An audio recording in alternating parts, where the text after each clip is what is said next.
តើអ្វីទៅជាការស្លាប់ជំនួសបាបយើងនឹងឆ្លើយនៅសំណួរនេះអ្នកក៏អាចស្វែងយល់បន្ថែមនៅគេហទំព័រ godquestion.org ការស្លាប់ជំនួសបាបគឺសំដៅទៅលើការសគត់របស់ព្រះយេស៊ូវគ្រីស្ទនៅលើឈើឆ្កាងជំនួសមនុស្សមានបាបបទគម្ពីរបង្រៀនយើងថាមនុស្សគ្រប់គ្នាសុទ្ធតែមានបាបហើយលទ្ធផលនៃអំពើបាបគឺជាសេចក្តីស្លាប់ក្នុងរ៉ូមចំពុក 6 ខ 23 បានចែងថាត្បិតលទ្ធផលនៃបាបគឺសេចក្តីស្លាប់រីឯព្រះអំណោយទានរបស់ព្រះជាម្ចាស់វិញគឺជីវិតអកលជានិច្ចរួមជាមួយព្រះគ្រីស្ទយេស៊ូវជាព្រះអម្ចាស់នៃយើងប្រសិនបើគ្មានព្រះគ្រីស្ទយើងនឹងត្រូវស្លាប់ហើយនឹងទៅឯបំភ្លឺនរកអកលជានិច្ចដែលវាជាលទ្ធផលនៃអំពើបាបរបស់យើងសេចក្តីស្លាប់ក្នុងខនេះគឺសំដៅទៅលើការញែកចេញគ្រប់គ្នានឹងត្រូវស្លាប់ប៉ុន្តែអ្នកខ្លះនឹងទៅឯនគរឋានសួគ៌ហើយនៅជាមួយព្រះជាម្ចាស់អកលជានិច្ចហើយអ្នកខ្លះទៀតនឹងត្រូវទៅឯនរកអកលដូចគ្នាដែរសេចក្តីស្លាប់ដែលនិយាយក្នុងពេលនេះគឺសំដៅទៅលើជីវិតនៅឯនរកចំណុចទី2ដែលខនេះបង្រៀនយើងគឺថាជីវិតអកលនៅឯឋានសួគ៌គឺមាននៅក្នុងអង្គព្រះយេស៊ូវគ្រីស្ទនេះហើយគឺជាការស្លាប់ជំនួសរបស់ព្រះអង្គព្រះយេស៊ូវគ្រីស្ទបានសគត់ជំនួសកន្លែងរបស់យើងទ្រង់បានសគត់នៅលើឈើឆ្កាងយើងគឺជាម្នាក់ដែលស័ក្តិសមត្រូវគេឆ្កាងព្រោះយើងបានរស់នៅដោយជីវិតដែលពោរពេញទៅដោយអំពើបាបប៉ុន្តែព្រះគ្រីស្ទបានទទួលទណ្ឌកម្មនេះជំនួសយើងគឺទ្រង់ជំនួសកន្លែងរបស់យើងហើយទទួលជំនួសអ្វីដែលយើងស័ក្តិសមនឹងទទួល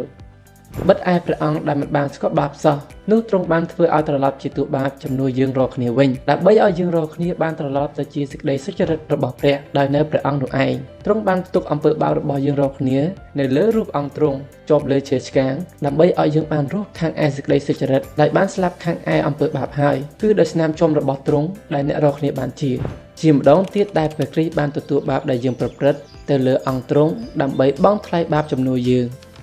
ហើយខបន្ទាប់ទៀតនោះព្រោះព្រះគ្រីស្ទទ្រង់បានរងទុក្ខម្ដងដោយព្រោះបាបដែរគឺជាព្រះដ៏សុចរិតទ្រង់រងទុក្ខជំនួសមនុស្សទុច្ចរិតដើម្បីនាំយើងរាល់គ្នាទៅដល់ព្រះដោយទ្រង់បានត្រូវគេធ្វើគុតខាងអសច្ឆាមតែបានវិញ្ញាណប្រោសឲ្យរស់វិញខនេះមិនត្រឹមតែបង្រៀនយើងអំពីការដែលព្រះយេស៊ូវទទួលជំនួសយើងប៉ុន្តែក៏បង្រៀនយើងថាទ្រង់ជាអ្នករងទុក្ខជំនួសយើងផងដែរដែលមានន័យថាទ្រង់បង់ថ្លៃជំនួសអំពើបាបដ៏អាក្រក់របស់មនុស្សលោកហើយនៅក្នុងបទគម្ពីរមួយទៀតដែលនិយាយអំពីការទទួលទោសជំនួសនោះគឺនៅក្នុងអេសាយចំពុក 53 ខ 5ក្នុងខនេះនិយាយអំពីព្រះគ្រីស្ទដែលនឹងយាងមកដែលពីមុនទ្រង់បានសគត់នៅលើឈើឆ្កាងសម្រាប់អំពើបាបរបស់យើងក្នុងទំនៀមនេះគឺមានលក្ខណៈលម្អិតមែនទែនហើយការសគត់លើឈើឆ្កាងរបស់ទ្រង់ក៏កើតឡើងស្របតាមទំនៀមនេះផងដែរតែទ្រង់ត្រូវរបួសដោយព្រោះអំពើរំលងរបស់យើងក៏ត្រូវវាជាំដោយព្រោះអំពើទុច្ចរិតរបស់យើងទេឯការវាផ្ចាល់ដែលនាំឲ្យយើងបានជាមេត្រីនោះបានធ្លាក់ទៅលើទ្រង់ហើយយើងរាល់គ្នាបានប្រោសឲ្យជាតិដោយសារស្នាមរំពាត់នៅលើអង្គទ្រង់សូមសម្គាល់មើលការទទួលជំនួសត្រង់នេះម្ដងទៀតដែលព្រះគ្រីស្ទបង់ថ្លៃបាបជួយយើង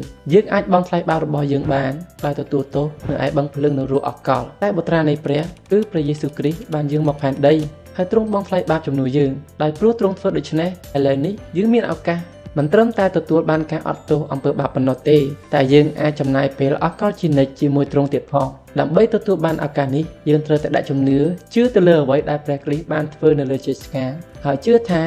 យើងមិនអាចសង្គ្រោះខ្លួនឯងបាននោះទេយើងត្រូវការអ្នកស្លាប់ជំនួសយើង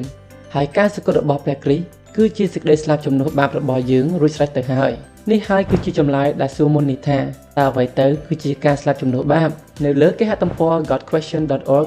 អ្នកនឹងអាចរកឃើញការពិភាក្សាបន្ថែមនិងការណែនាំធនធានបន្ថែមផ្សេងៗទៀតហើយកុំភ្លេចចុច like និង subscribe ផងដែរប្រសិនបើអ្នកចង់រៀនបន្ថែមកុំភ្លេចចុចរូបកណ្ដឹងហើយអ្នកក៏អាចចូលមើលវីដេអូបែបនេះផ្សេងៗទៀតផងដែរសូមអរគុណ